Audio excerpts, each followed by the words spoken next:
you showed us this video, which was quite Mm. impactful.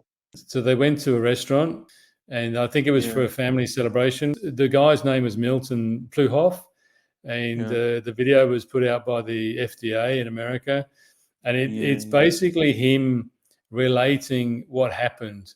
And it's the yeah, reason it is so impactful is because this mm, guy has lost his wife. He's lost his yeah, wife yeah, yeah. because the restaurant didn't care. She died unexpectedly from something completely avoidable.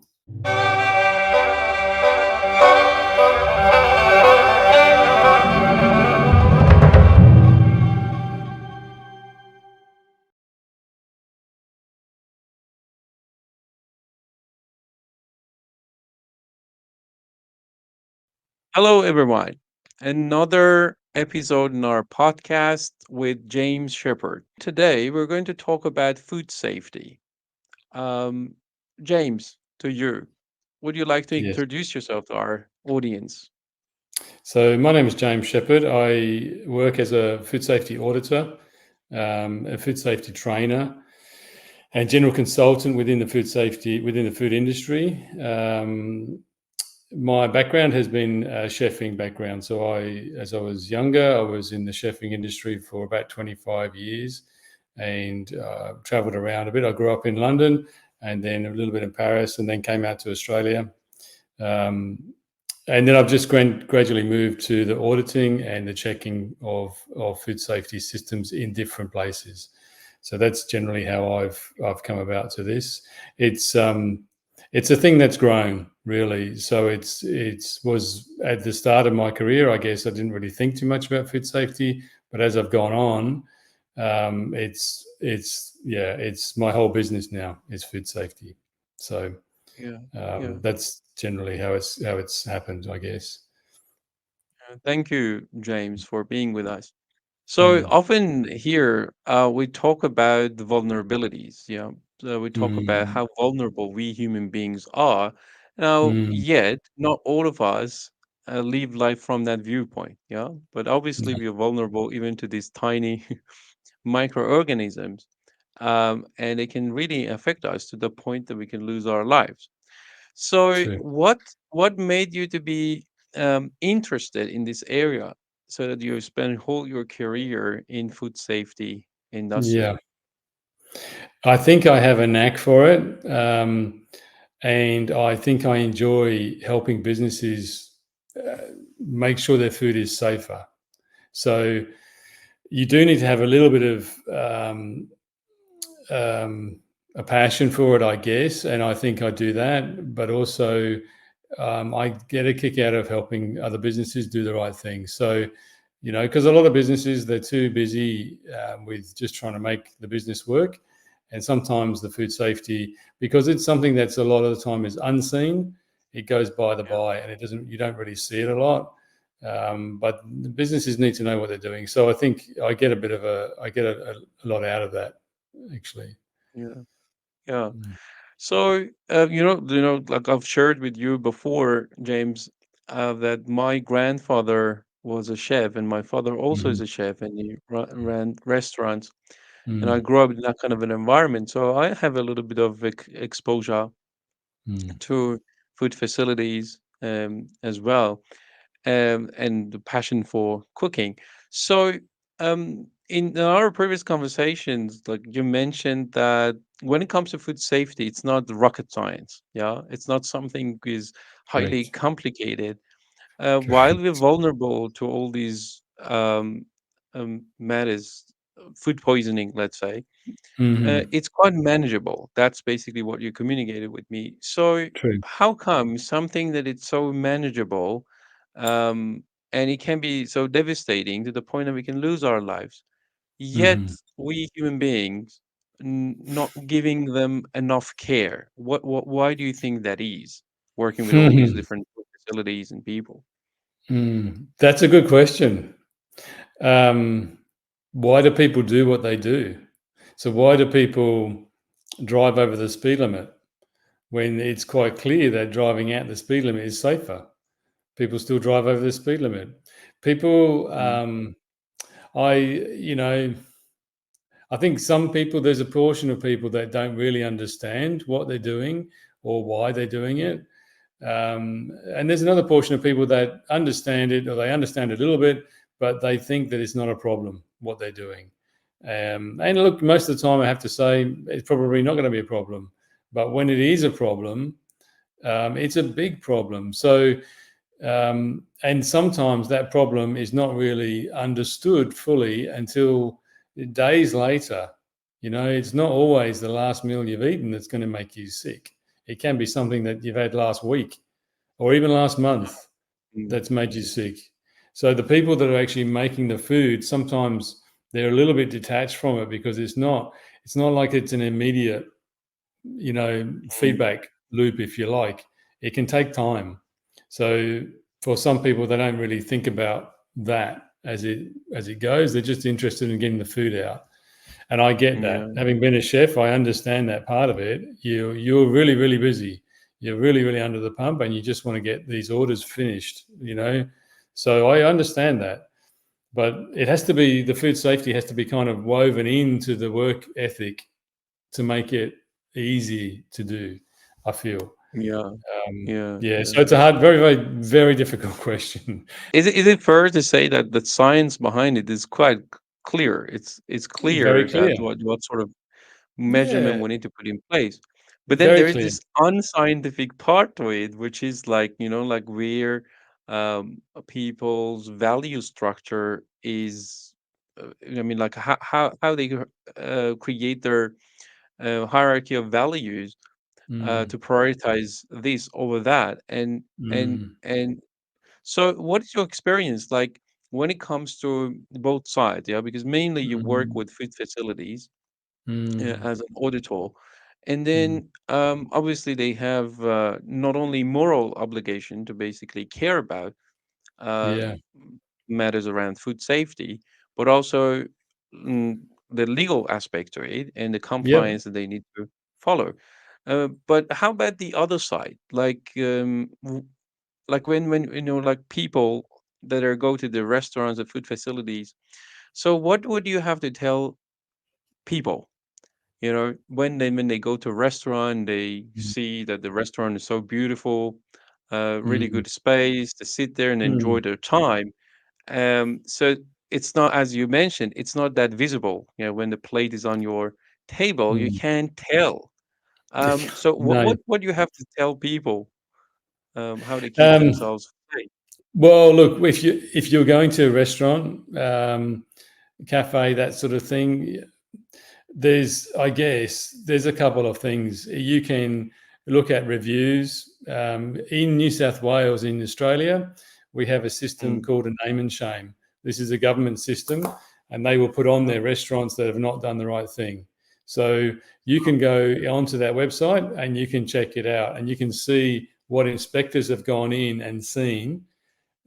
These places sometimes get fined, but they put them up on the internet so that everybody can see them. It's name called and Name and shame. Shame, and it's designed exactly for that. So it's designed exactly to make these businesses do the right thing.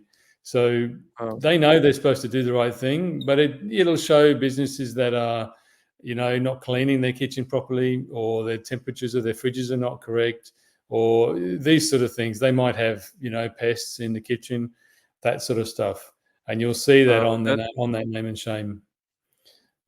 that's And very interesting. So they're going to yeah, receive reputational damage, isn't it? reputational damage, and you get all types of businesses on there too. So, and it does have reputational damage. So if you're on the name and shame, and especially these days, the world is run on people's mobile phones, so they can check it out in an instant. So you need to do the right thing. So yeah, so there's that sort of stuff. When you go to a restaurant, I would, if a restaurant is a bit busy, this is good.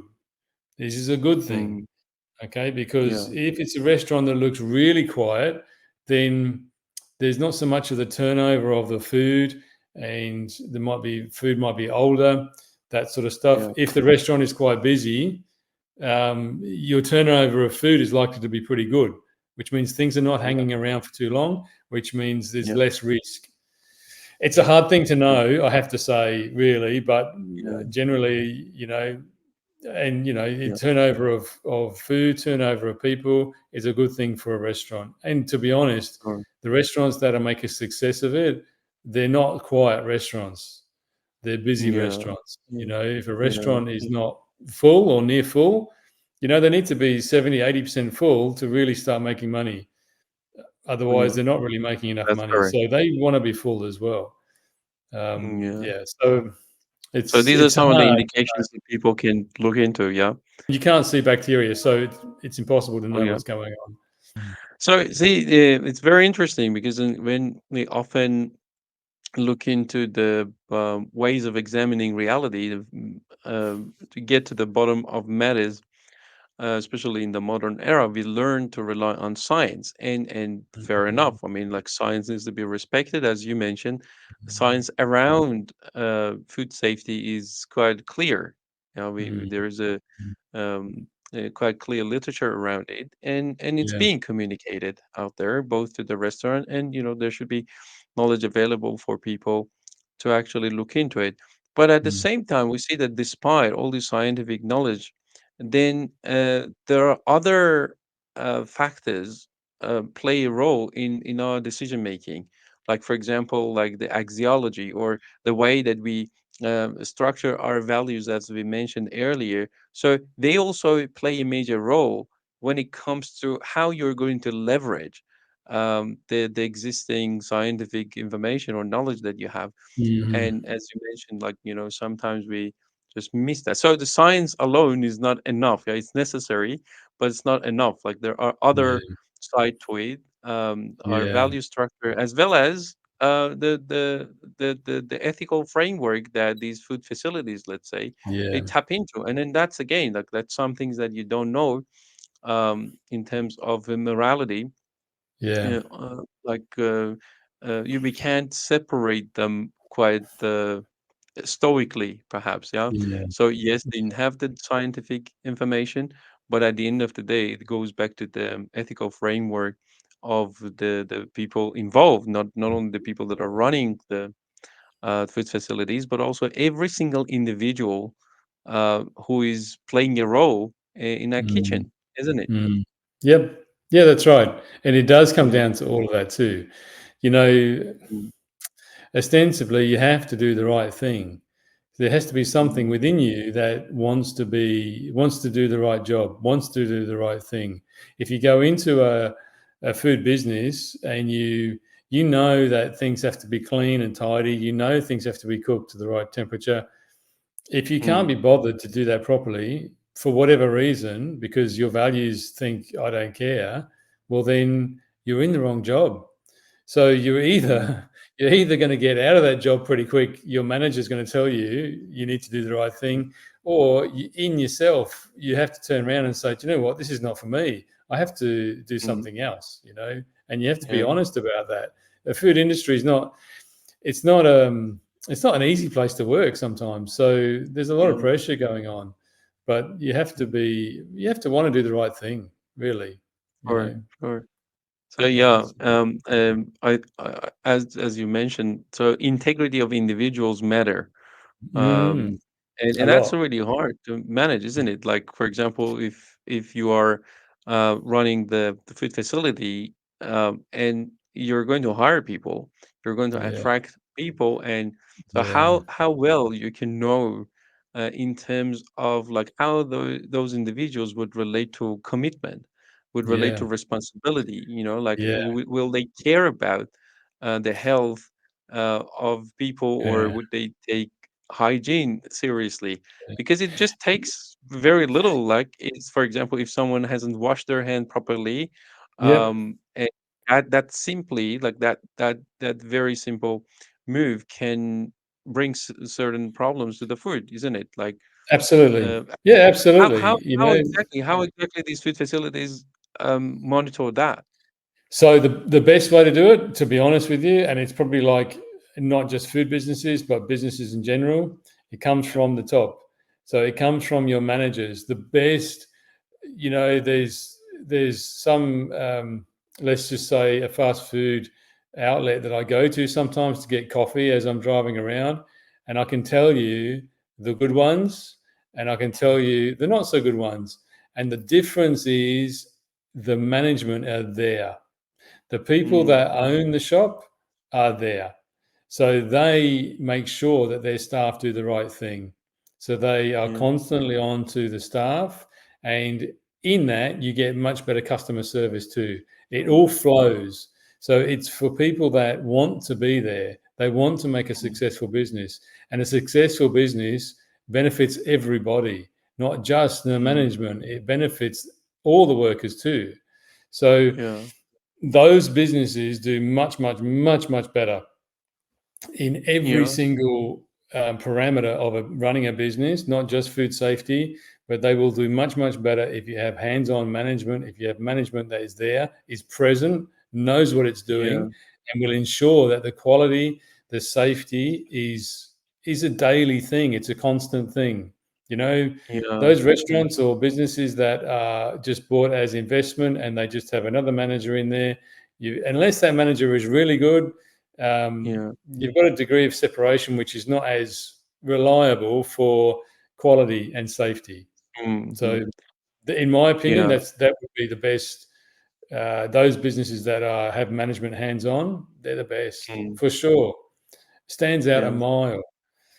Yeah. So basically, how the founders or the managers at the top are being in a way, if there are Mm. integrity, so you believe that then that would manifest itself throughout the whole business, and it would Yep. perhaps develop this lens to select people, hire the right people, Yeah. and go on. Yeah, interesting. So, So so for those people who have management, Ashkan, they're in the yeah, management of it.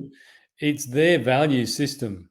So, if their yeah, value system is a good value system and they're in it for the right reasons, then mm, it's probably going to do very well. If their value yeah. system is, if you buy something like a restaurant, with a restaurant or a cafe or fast food, you've got people. You're serving Yeah, people. You're employing people. If you just want to have an investment, there's plenty of other places you can put money to just have an yeah. investment with no people involved or no direct Oh, people yeah. involved. There's lots of places to do that. Why Yes. would you bother doing that with a restaurant? Because it's not easy either. It's a lot of Yeah, hard yeah. I work. no, I What can would fully resonate you? with that because I've seen many people that, like they find I think that there's this perception that, oh, food business, restaurant is an easy one. And I've seen many people with no background Mm, in food industry. They just want to mm, open restaurant, and we see many of them collapsing. Yeah. yeah, And it's the thing is, like, if they were going to go about it like in a transactional manner, so that's not going to stand, isn't it? We have this instant gratification in these days, like, oh, open the restaurant, I'm going to yeah, make money, and yeah, they want the reward quite early on, rather yeah, than seeing it as a more longer term journey or process yeah, that you gradually need to build that reputation, that you have yeah, delicious food, you have healthy food, and then people will be attracted, and then you build that business over yeah. time. Yeah, That's correct. Yeah, that's right. yeah, You're right. People buy it. They might buy it as a transactional thing for investment. Honestly, there's probably better places. The closure rate for restaurants, even fast food outlets, is high. Okay, so yeah, it's not an easy deal by any stretch. There's a lot of safer places to put money. You're going to spend a lot yeah, of money on these things. A restaurant or fast food place costs you a lot of money. So yeah, you're going to spend a lot of money. There's safer places to put your money if for just an investment. You have to have some sort yeah, of passion for it to make it yes. work. Otherwise, just put it somewhere else. Yeah, yeah. Because like restaurants or food facilities are quite like human related. Like you need to rely on the Massively. integrity and the skill sets Yeah. of quite wide variety of people. Yeah, Yeah. massively human related, and you got the staffing issue as well. And at the moment, we have I don't know about anywhere else in the world, but here in Australia, we have a massive lack of staff and lack of Mm, qualified staff. It's a big yeah. problem. So, Yeah. trying to get the staff that are actually qualified for what they're doing, it's Yeah. very difficult. Even in IT industry, like I know Mm. that many organizations they suffer from that, especially here in Australia.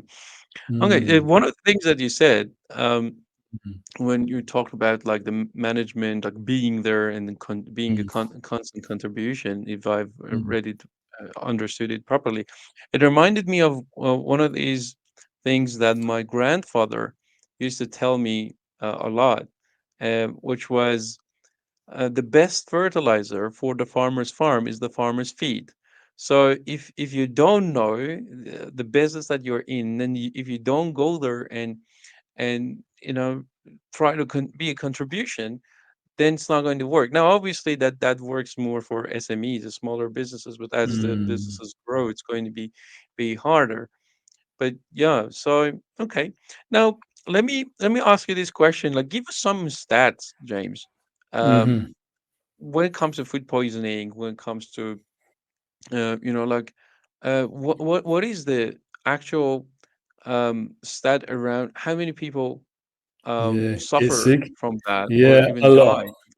A lot. Oh, So, look, in New South Wales, we have about or in Australia, we have about 4 million people a year get sick. About oh, 4 million 80, people. 4 million people Oh, a year okay. get sick. It's a lot. So, about 86 die each year. So, more than one a Mm, week will die from food poisoning. oh, You don't really hear about it on the news because there's lots of other things on the news. You only hear about it on the news if there are lots of people at the same time dying at the same yeah. time. Um, I don't know we what had what a, what's quite perhaps sad about it is this thing that, as you mentioned in the beginning, like it's so avoidable. it's I mean, avoidable. it yeah, the manifestation of an unnecessary suffering. Yeah, it's unnecessary. So it's very avoidable, and yet still it happens. I guess, yeah, it's you sometimes think why should that happen when it's all. And look, people have got to have training for this too. So they're supposed to have training for the food business that they're in, and still it happens. So Yeah. it costs a lot of money. We're talking billions of dollars a year in lost revenue, in fines, all this sort of stuff. Businesses go broke because they do the wrong thing. Mm, They get taken to court. They get fined, can't pay the fine, so they go broke. So, and mm. that's just here in New South Wales. On a worldwide scale, I think it's something like about 600 million people get food poisoning each year. Oh, and It's I assume enormous. that like for many, many countries, we don't even have Yeah, proper records being, yeah. And I guess revealed. that's probably a bit of a guess, to be honest, because Mm, Western countries tend to report everything, like everything mm, gets reported in Western countries, but a lot of other countries, nothing gets reported. So, mm. that has to be a sort of a guess, but, it's a lot. It's a lot of It's people, a it's a lot. lot of issues, you know. Even one or two people is a lot, like because like Yeah. as we said, it's like unnecessary. It's only avoidable. And the Mm, other thing is, you've got to realize that, especially in underdeveloped countries, or non-Western countries, it's bad enough in Western countries, but in non-Western countries, can you imagine? There's no social security. If you don't work, you don't eat.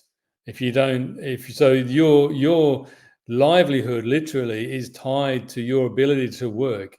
If you can't go and work because you have food poisoning, and literally you can't get out of bed, then mm, your family's got a problem, a big, big problem. So it's a massive deal in those sort of countries. In Western countries, we're really fortunate.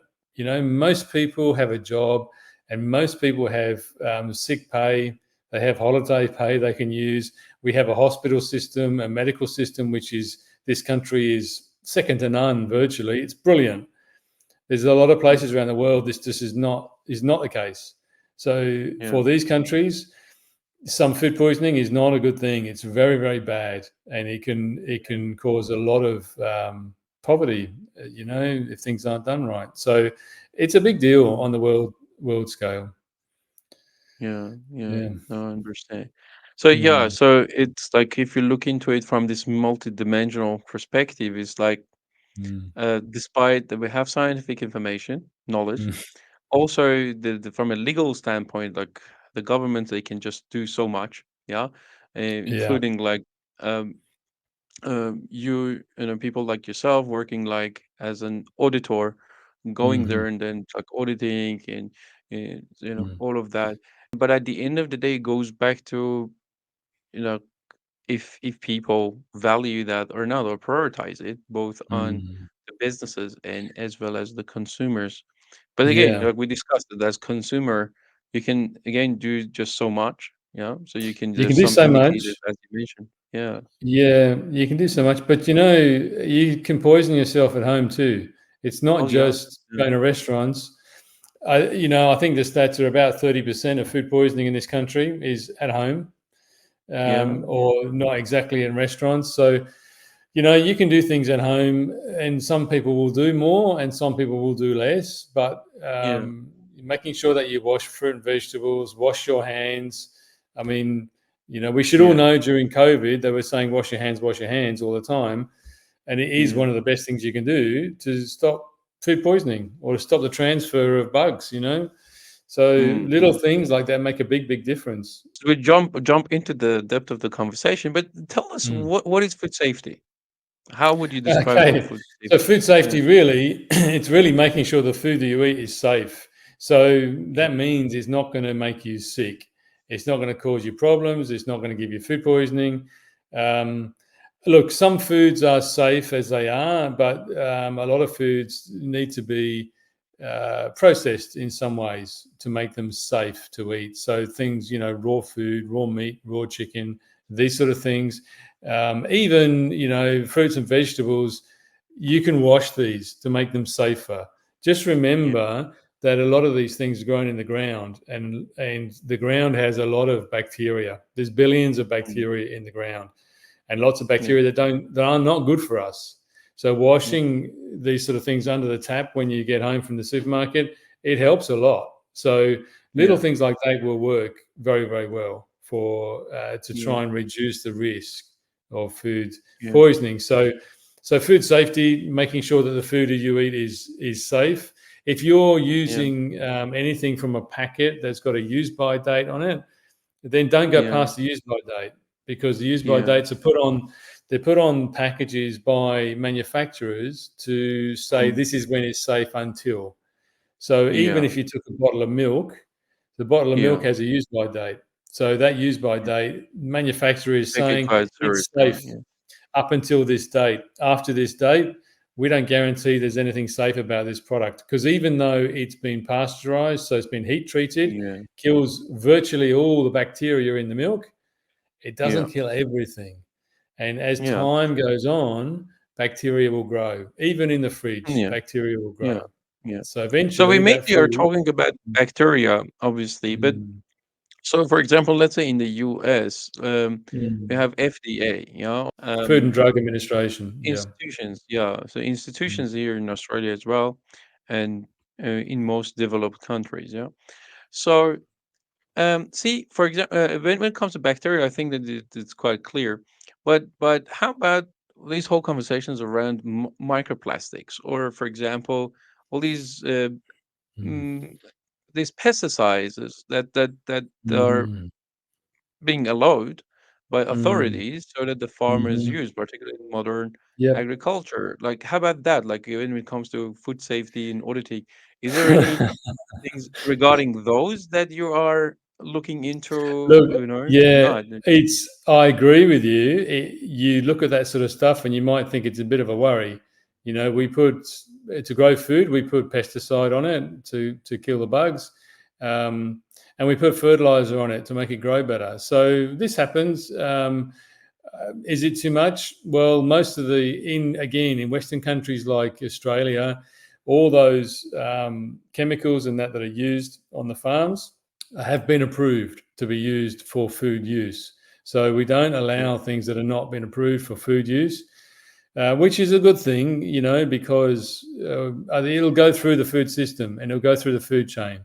So, there are people who prefer to go organic or certified organic, and yeah. certification for organic farming is hard to get, but it shows Mm, that there's much, much less chemicals used or no chemicals used. for the production. That's why when you go to supermarkets and they've got an organic range, they're normally more expensive, and they're Yeah. normally there's less of them as well. I think the thing centuries ago we were suffering from shortage crisis, Mm, and yes, like the particularly after industrial revolution, mass production of goods, and obviously it impacted mm, agriculture to a great extent. So we managed to change our approach towards farming, but I think that it's quite controversial these days. And I've been through conversations with other experts in the field, and they're quite concerned, some of them, around some of these things that authorities are considering them safe, but then some arguably it's like, while it's not like certain food poisoning that immediately you're going to mm, experience it, but for example the issue with microplastics or certain mhm. pesticides, they're going to show way longer that perhaps it's going to be really hard to track if Yeah, the root cause of certain cancer or certain incurable diseases are yeah, coming from that. And yeah. that's another concern that so again, like, we're coming to this point that there are certain scientific information or knowledge available, but then at the same and then authorities are doing some work, but then at the same time, then it's the matter of value systems, it's the matter of trust, and yeah, yeah. You kind So of hope, Ashkan, that you sort of kind of hope that authorities are forward thinking enough to, when a new product is being developed for use on farms, you sort of hope that they're forward thinking enough to really assess it properly and to see that mm, there's going to be no long term damage yeah, to humans or anybody else that eats it. That would be the hope, that the authorities out there, that's exactly what they're doing, in that they're looking at things to make sure that they're safe to use. Um, yeah, I guess, in 20 or 30 years' time, will we find that there was something that we shouldn't have been using? It yep, may be. It yep, happens in a lot of industries. It happens with a lot of chemicals. So you'd hope they learn, though, from history and that sort of thing, that it gets better and better, I guess. yeah, Um, okay, yeah, yeah, it's a hard question because yeah, we don't have a crystal ball, so we don't really know no, what's in the future. But we just hope that they are doing the right thing. yeah, Look, again, I'd have to say, in a country like Australia or a Western country, the regulatory system for this sort of thing is pretty strong, and you wouldn't be allowed to market or use any sort of chemical on the land without it being registered and allowed to be mm, done. So it would have to go through some sort of process to make sure that it's safe. yeah, yeah. You I'm just pretty hope. sure, like, like, I had conversations with some of the people, experts in the field of agriculture, that Mm, are so advocate of organic farming, and they mm, criticize this modern agriculture that we've created, that mm. they would yeah, so they would um, not necessarily that hopeful or No. trusting when it comes to certain other authorities, but Yeah. that's a separate conversation. We can leave it for later. So, Yeah. now, so when it comes to food safety, and then you, for quite a good amount of time, you've been Mm, working with hundreds of, I mm. believe, food facilities, not only restaurants but other food facilities, Yeah. and acting as the auditor. So, what are the things that actually you look into? I think we've already mentioned certain Mm. bacteria, and what else usually? Like, for example, temperature. Yeah, So temperature is important because, to kill bacteria, most of them will die with temperature. yeah, So your salmonella and listeria, this sort of thing. You cook it, the bacteria will die. This is yeah, brilliant. So you're making the food safe. So you cook it mm, to a certain temperature. In aged care, a lot of times they use 75 degrees, because yeah, this is known to kill bacteria very fast. yeah, So this is a good temperature to use. So they use this temperature a lot, kills bacteria very, very quickly. And therefore, the food is safe. It's a tried and tested method of making sure the food is safe. So we look for this yeah, when we're doing audits. Um, yeah, Temperature of fridges too. So the fridge has to be the right temperature. So, yeah, between 1 and 5 degrees. So it's keeping the food cold. And that's yeah, important too, because bacteria will still grow in the fridge. They grow yeah. slowly, but they will still grow in the fridge. So if your Oh, temperature really? of your fridge is higher than 5 degrees, they're going to Mm, grow faster. So yeah, that's not a good thing. You want them to grow yeah, slowly. So it's really important, even at home, it's really important that your fridge is working yeah. properly. You can get little And thermometers and it's stuff. also like when you're cooking let's say for example when the steak is being cooked, then again you Mhm. want to keep it in a certain temperature so that you ensure that certain bacterias that are not Mm. necessarily helpful to our body are going to be treated. Yeah. Yeah. And with a steak, I'll just mention with a steak though, Ashkan, it's a little bit different Oh, it's because, different. yeah, because the steak, bacteria, the vast majority of the bacteria is on the outside of the meat. Yeah. So when you're cooking a steak, because some people like their steak medium or even Yeah. rare, but you're still Rare. cooking the outside of the steak.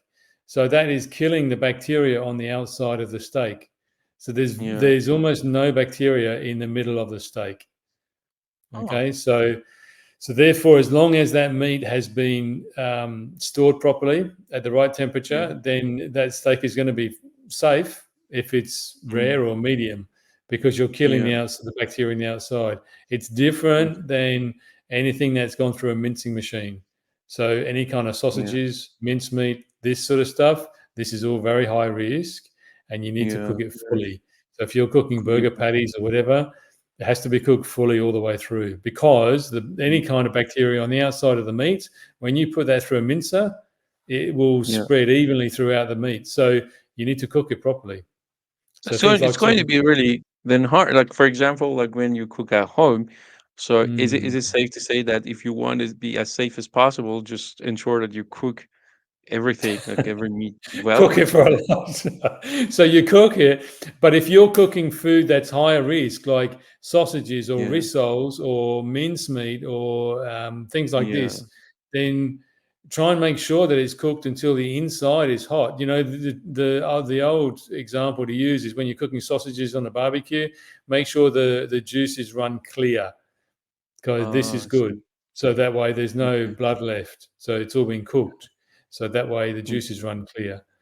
You can get a Yeah. thermometer too. If you want to get a little thermometer to actually temperature test the food, you can do that too. There's lots of them around, Yeah. and lots of people Yeah. use them. They're pretty good, Yeah. actually. They're pretty handy to Yeah. use. So I use them for steak yeah, particularly. I've got one. Look, they're really, really good, and they Yeah. do show you the temperature of the food, and it makes a difference.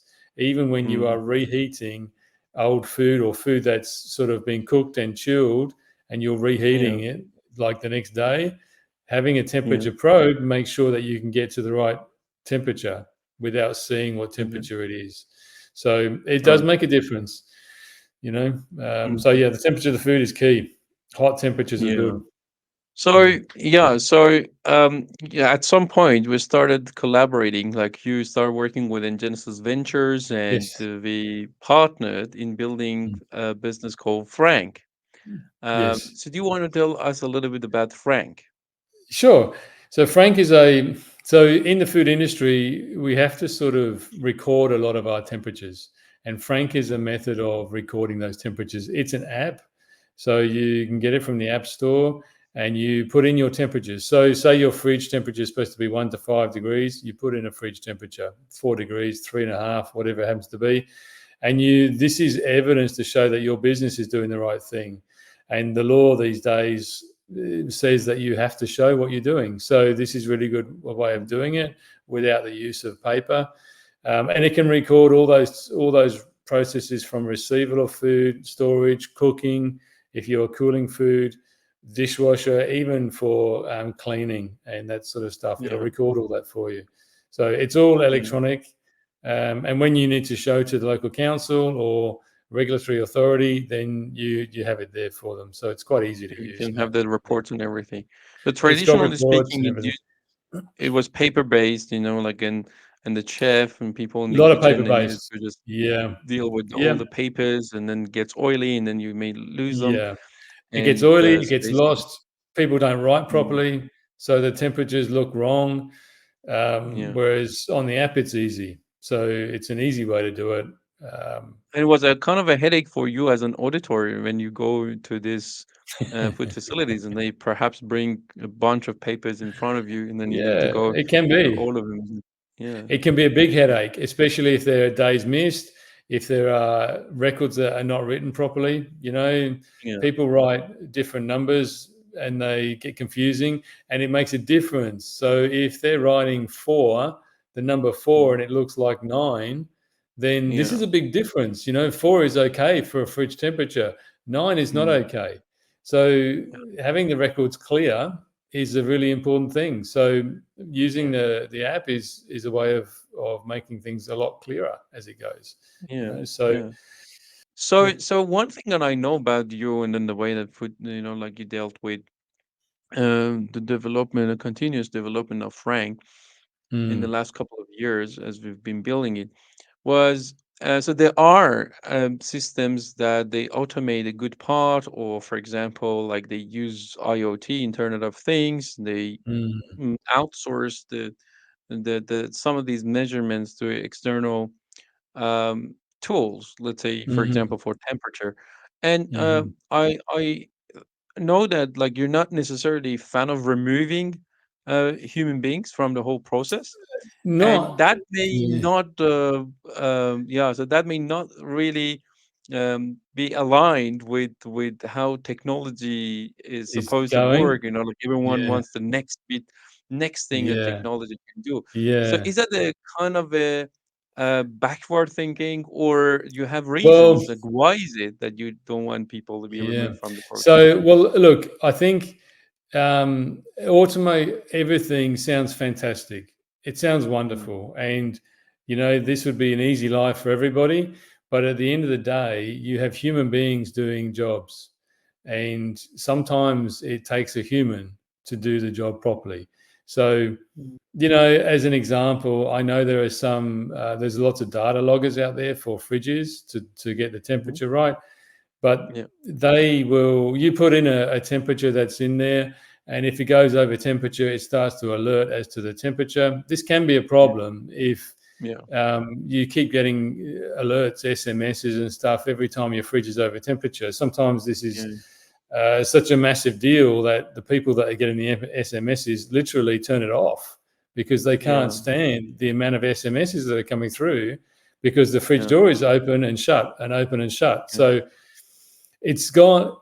For some things, great, brilliant, but for a lot yeah. of things, I think it needs a human to understand things. So The internet is of it fair to say, that like down deep there you would like human beings to be involved in that, because like human beings would have care for human beings, at least that's what we hope.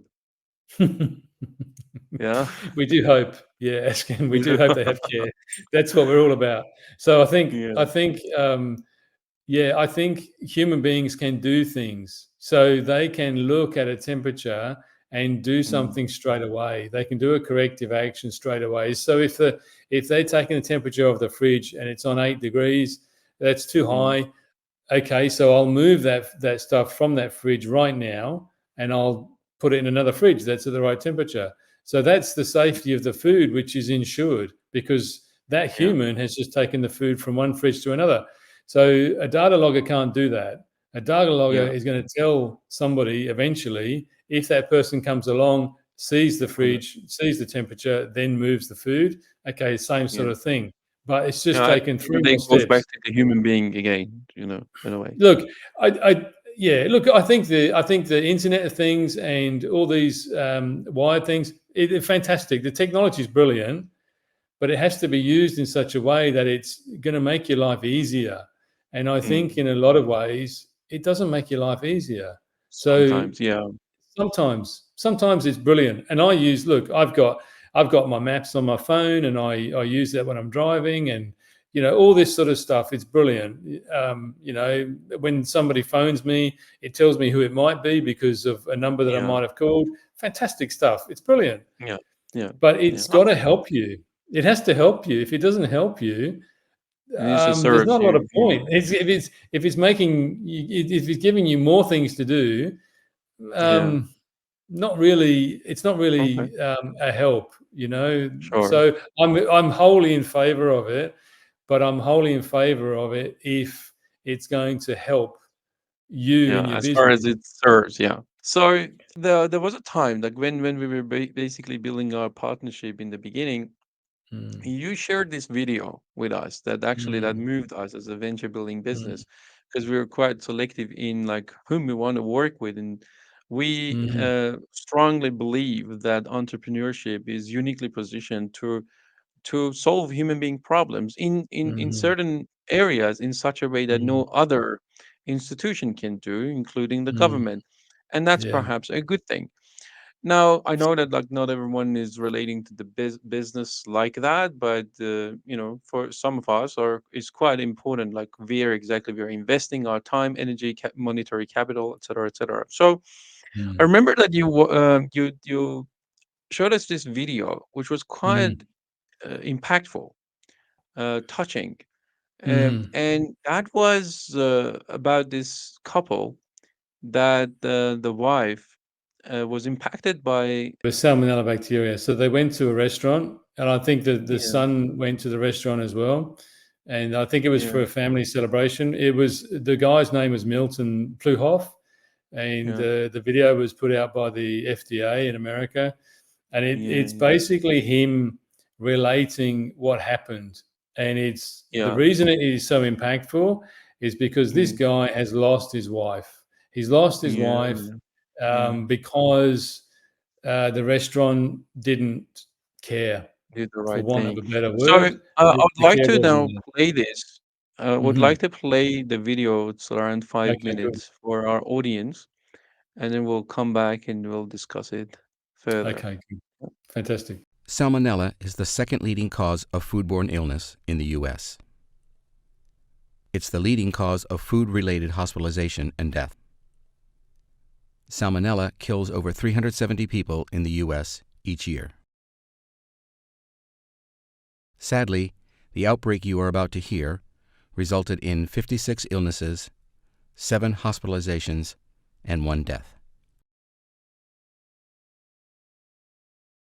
On June 22, 2010, after 7 weeks of hospitalization, Mrs. Zella Pluhoff of Athens, Ohio, passed away from complications caused by foodborne illness. This is an account of her hospitalization and death, as told by her husband, Milton Pluhoff.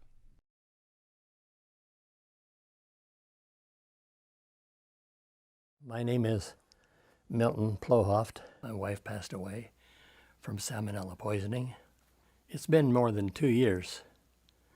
It was actually May 1, 2010, and we went to a local restaurant, and they were terribly crowded. It was Mother's Day weekend. My son and wife had special dinner for two, which was their favorite.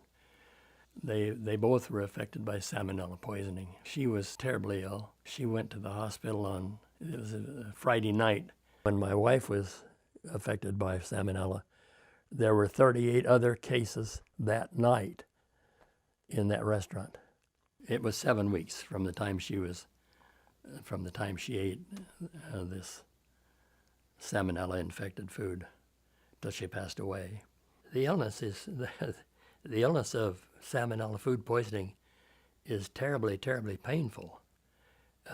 My son, who was affected, on Saturday morning when I called 911 to take her to the emergency room, he was unable to get out of bed to even assist me because I found out that she was sitting in a comfortable chair. She'd made it out there. She was talking on the phone to his daughter in Chicago, and the phone fell out of her hand.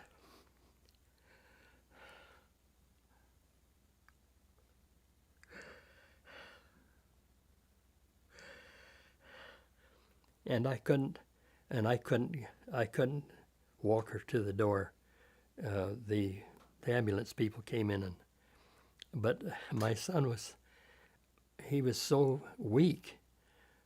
Just 12 hours after the eating of this salmonella affected stuff, he couldn't even get out of bed, and she was in worse shape.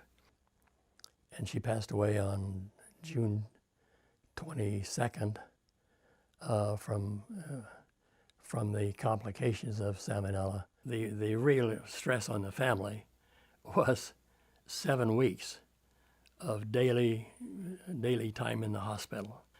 We incurred a hospital bill at Riverside of $102,000. And I think professional management should sure as heck be aware of the fact that under conditions of pressure of business, that there's also a problem that can arise because of overtaxing the facilities, cutting down on the cooking time, things that I shouldn't have to worry about, because it could be easy for people to rush and serve something that had not been held at proper temperature. And that's exactly what happened. I think that if you can enroll a number of food serving organizations, in the task of helping their workers become aware of the critical importance, besides the profit motive, the critical importance of their work, which is terribly, terribly important, because they hold the welfare of many people in their hands. Part of the frustration with food poisoning is that you know it didn't have to happen. That's the thing that is really stressful, that you know it didn't have to happen.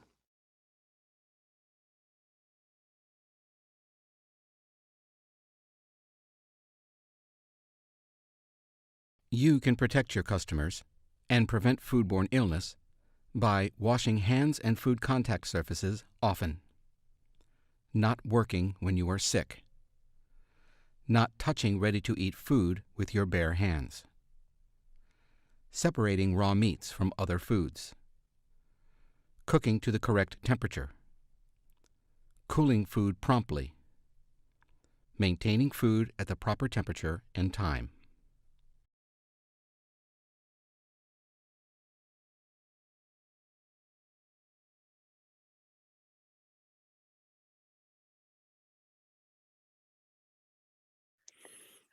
Okay, so James, that was the video. That's quite impactful, and it was so impactful at the time that actually contributed to our partnership in regards to Frank. And unfortunately, like we've looked into similar stories as well, and you gave us kind of a stat around the impact of food poisoning. For example, in Australia, you mentioned 4 million people a year being impacted, and then 86 people About was 86 dying, yeah. yeah, die. And also, Ashkan, there's about 31,000 hospitalizations because of Ah, food poisoning.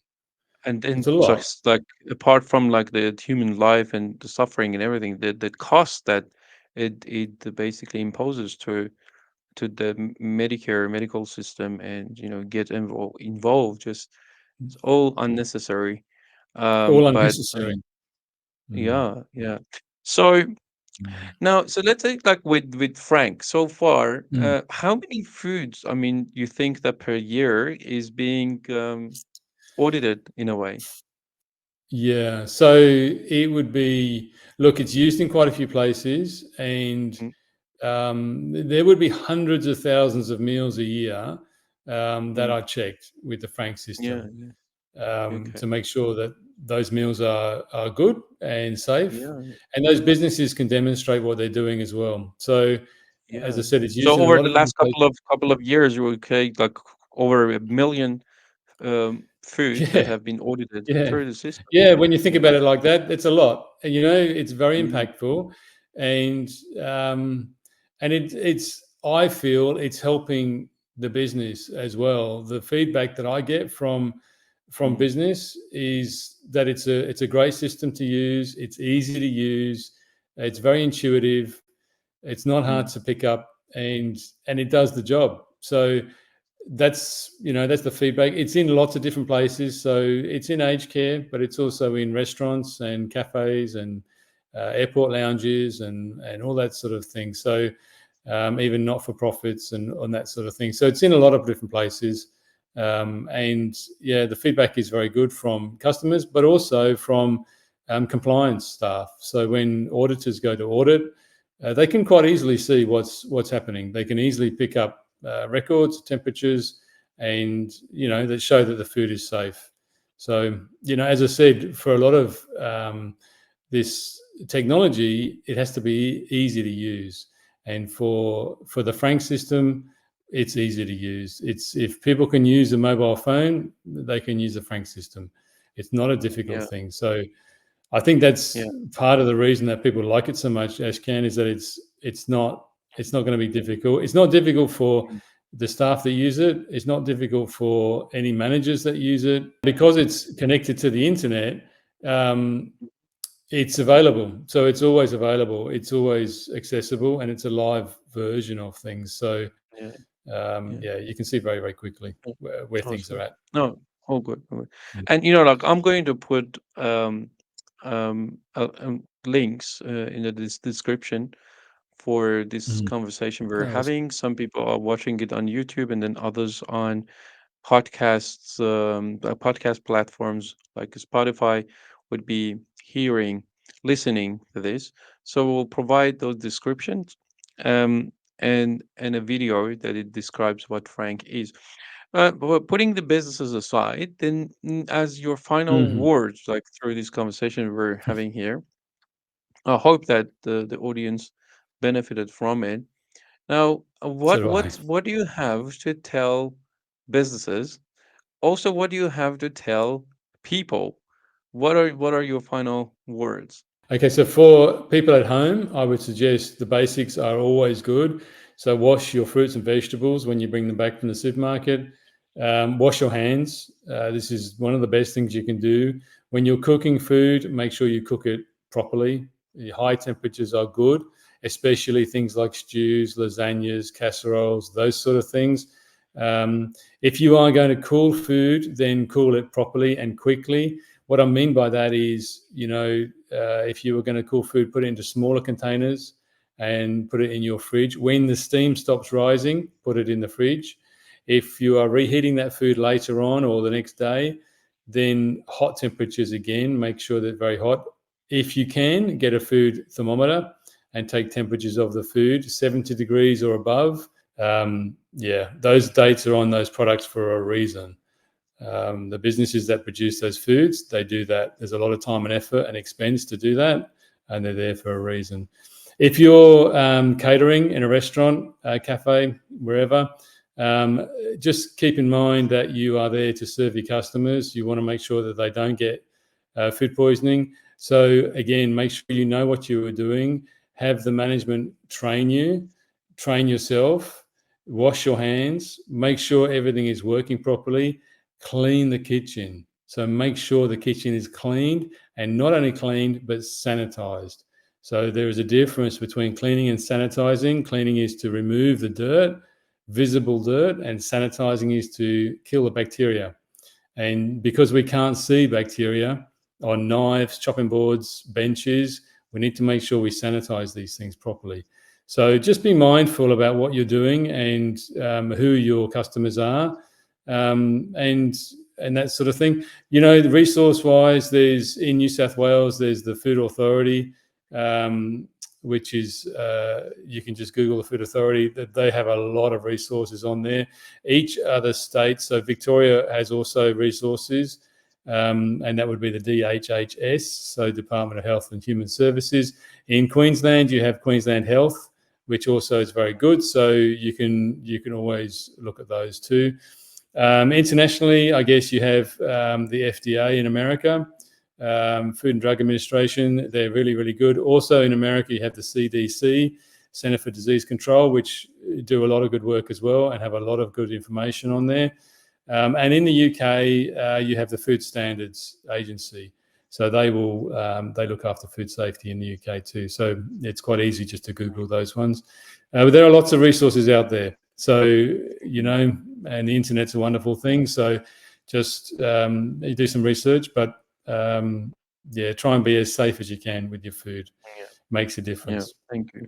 Thank you. Thank you very much, James. Yeah. So in Mm, basically what that's good. I care about so much is human beings and how we perform, how we engage in life, Yeah. how we participate in this thing called life, and if there is any area that there are unnecessary, avoidable suffering, it's really good for us to look into it and address them as much as possible. So, James, thank you Mhm. very much for being with us. It was really good. I hope that our Pleasure. audience It's a pleasure. have enjoyed this as much as I did and found So it do I. useful. And hopefully, like this is going to make the food facilities to take food safety even more seriously because they have people's life Mm, literally in their mm. hands. That's And not right. only on the scientific end of it, but also the moral obligation for them to actually Yeah. care about people's life Yep. and Yep. besides their profitability, et cetera, et cetera. At the same Mm. time, Exactly right. for people to actually pay a bit more attention to some of these simple instructions that basically they can look into and Mm. care about so that they don't experience some of these things that were showed in the video, unfortunate Mm. incidents. Mm. So thank you very much, Mm. James, for being with us, and thank you very Pleasure. much to all of you, our audience. Pleasure. I hope that you enjoyed this session.